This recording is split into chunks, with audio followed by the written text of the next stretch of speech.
Oigan, ¿quién es el viejito ese al que estamos aplaudiendo? Bueno, yo aplaudo por si acaso, como todo el mundo. His name is Yaroslav Hunka. He's a Ukrainian hero, a Canadian hero, and we thank him for all his service. Thank you.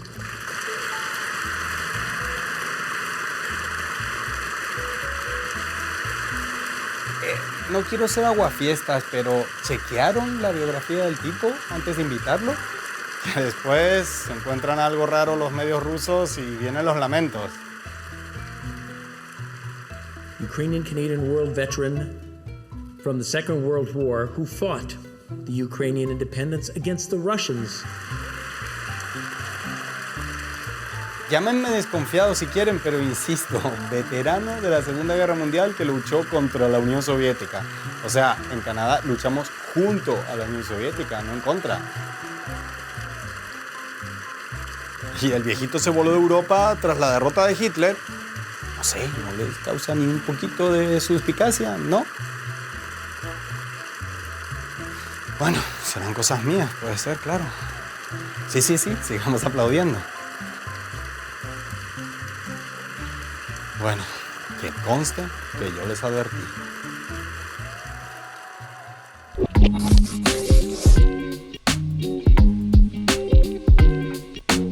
El Parlamento de Canadá ovacionó a un veterano de la Segunda Guerra Mundial durante varios minutos. El detalle es que el veterano en cuestión no combatió, como los militares canadienses de entonces, del lado de los aliados, sino que lo hizo del lado de Hitler. Vaya.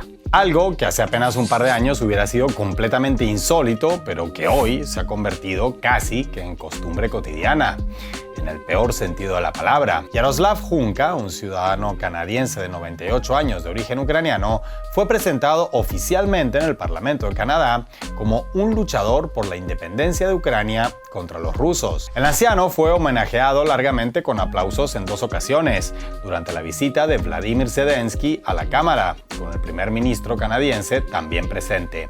Todos aplaudiendo, obvio. Lo que ocurre es que el viejecito, antes de emigrar a Canadá, había integrado las filas de la 14ª División de Granaderos Galizien de las Waffen-SS. Ya saben, las trágicamente famosas SS, nazis de toda la vida, pero en su franquicia ucraniana. En cuestión de horas, la propia prensa canadiense reveló el pasado de Hunka y estalló un escándalo que todavía no se apacigua en la habitualmente soporífera política interna de Canadá. Asociaciones de víctimas de la Segunda Guerra Mundial exigieron disculpas, así como la diplomacia de Polonia. Aquella tristemente célebre división nazi, integrada por ucranianos, se destacó en las masacres de polacos, además de judíos, rusos y ucranianos no nacionalistas. Las redes sociales se convirtieron en un hervidero de comentarios y memes que no ha menguado al momento de grabar este video. El presidente del Parlamento, Anthony Rota, se apresuró a decir que todo era responsabilidad suya por no chequear debidamente la biografía del invitado. La oficina del presidente Trudeau, por su parte, dijo que tanto él como su par ucraniano desconocían la presencia del invitado, que los tomó por sorpresa. Esa fue la tónica de todos los asistentes al frenesí de aplausos, que no eran pocos. Incluso si fue así como dicen, lo cierto es que nadie entre los centenares de altos funcionarios presentes en el Parlamento, la crème de la política canadiense, se les prendió la alarma cuando escucharon que el abuelito Hunka luchó contra la Unión Soviética en la Segunda Guerra Mundial y, por tanto, eso implica que luchó en el bando contrario al de Canadá. Más de 45,000 canadienses murieron luchando contra los nazis, la gran mayoría en Europa.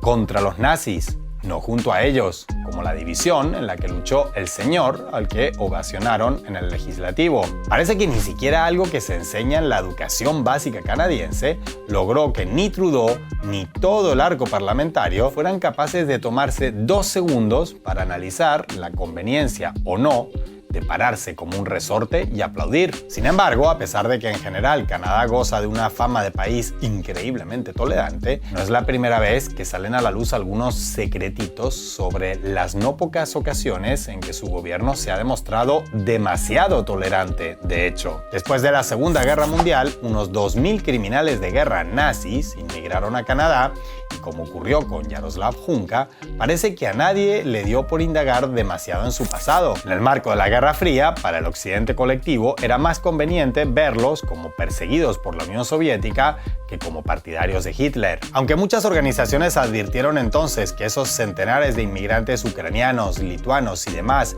no salían atropelladamente de Europa justo tras el derrumbe del Tercer Reich por casualidad, recién en 1987 el gobierno canadiense comenzó a tomarse en serio lo de investigar el pasado de alguno de ellos, y el término refugio para criminales nazis comenzó a asociarse a Canadá en publicaciones tan poco sospechosas de afinidades con el Kremlin como The New York Times. Por ejemplo, Helmut Albert Rauka llegó a Canadá tras supervisar el asesinato de más de 10.000 personas en Lituania. Entró al país norteamericano intercambiando sus nombres de pila para evitar ser detectado. Helmut Albert? Nein, nein, ich bin Albert Helmut.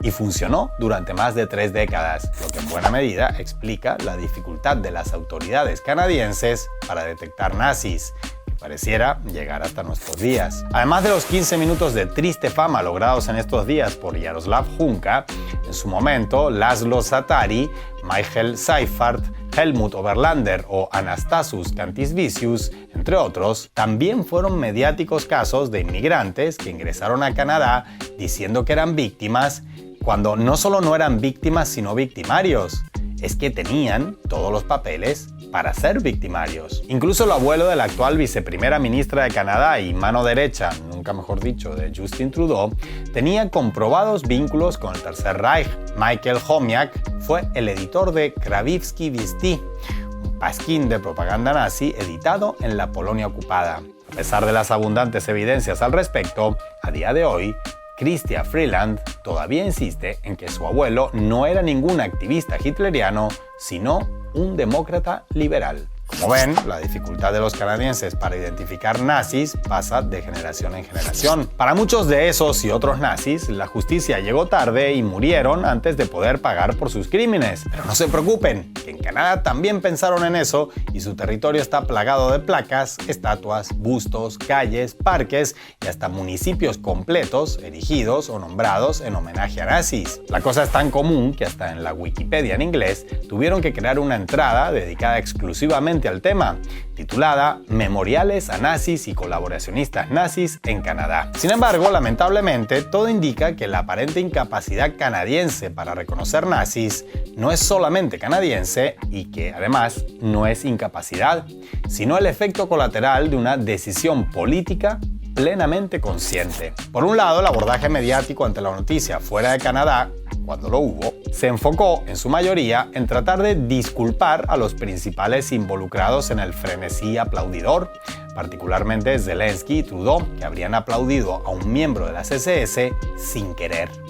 Textualmente, así fue que tituló un periódico israelí, para más colmo. ¿A quién no le ha pasado alguna vez que sus palmas se juntan y empiezan a golpearse entre sí solas? ¡Uy! Me está pasando. Y es que no es patrimonio intangible de Canadá únicamente eso de aplaudir nazis o entrevistarlos sin darse cuenta de que son nazis, aunque en su casa tengan un auténtico Wall of Fame del Tercer Reich, como hizo la televisión pública española hace varios meses, tema al que dedicamos un completo video en su momento, y como volvió a hacer en estos días, entrevistando a un voluntario español que en su uniforme lucía insignias de formaciones ucranianas que combatieron junto a Hitler en la Segunda Guerra Mundial. Por otro lado, esa incapacidad para detectar nazis, incluso si desfilan ante tus ojos con una esvástica tatuada en la frente, es un efecto secundario de la decisión política de Occidente de negar cualquier cosa que afirme lo que ellos denominan narrativa del Kremlin o propaganda rusa. Como se han autoconvencido tanto de que la presencia de nazis en las fuerzas militares ucranianas a todos los niveles es desinformación de los medios rusos, no importa lo nazi que pueda ser un nazi, nunca lo verán como nazi. Así, si el propio Yaroslav Hunka se hubiera presentado en el Parlamento canadiense diciendo que combatió en la CSS, casi que los presentes le hubieran dicho: ¿cómo se le ocurre, abuelo? Si usted es un Ukrainian hero, deje de mirar RT, que le lavan el cerebro. Por eso, más allá de la vergüenza por el ridículo protagonizado por el Parlamento canadiense, no es eso lo que más les preocupa del caso. Así, entre excusas tartamudeadas y justificaciones entre balbuceos, lo único que atinan a decir sin que se les trabe la lengua es que les preocupa mucho, pero mucho, el provecho que la propaganda rusa pueda sacar de la noticia. Y visto el nivel de impunidad que en el occidente colectivo otorgan actualmente a cualquiera que se declare enemigo de Rusia, tanto presente como pasado como futuro, sin importar quién es, ni qué piensa, ni qué representa, todo indica que los aplausos a nazis, conscientes o no, lejos de menguar, serán cada vez más cotidianos.